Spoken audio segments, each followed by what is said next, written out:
В селе Корни Знаурского района продолжается капитальный ремонт дороги, ведущей в село. Дорожники приступили к работам 6 октября. За это время строители очистили территорию, убрали старые деревья и приступили к демонтажу старого покрытия, которое прослужило более 30 лет. Местные жители отмечают, что ремонт этой дороги был необходим, так как она ведет сразу в несколько населенных пунктов – Корнист, Орбист, Чешьяк, Сихят и другие села. По их словам, старое покрытие давно пришло в негодность и передвигаться по нему было сложно, особенно в дождливую погоду.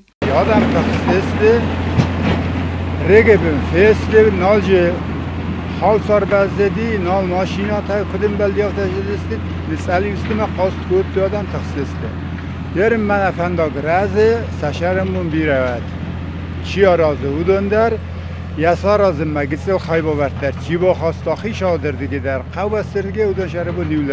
работах задействованы местные специалисты, сотрудники ЖКХ Знаурского района. Сейчас они снимают старый асфальт, затем сделают отсыпку, уплотнение и подготовят дорогу под новое покрытие. Всего на участке задействовано 7 единиц техники. По словам главы администрации Знаурского района Алана Губозова, дорога стала шире, что обеспечит безопасное движение автотранспортных средств. График тайдар даже по графику тхомаша умай раздердар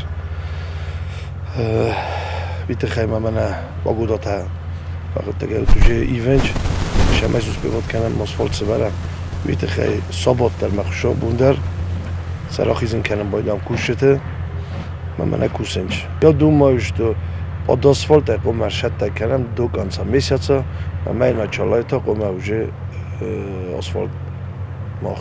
Он также выразил благодарность главе государства Алану Гаглоеву за поддержку в реализации важного проекта. На президента Дармафанды Сагана Штербузник, Алан Эдуардовичан, Тенг ваза вопросы дис, Кашел, я хоть так дар зохта, зашка баста адам нафаки канджан, нахост зохтун.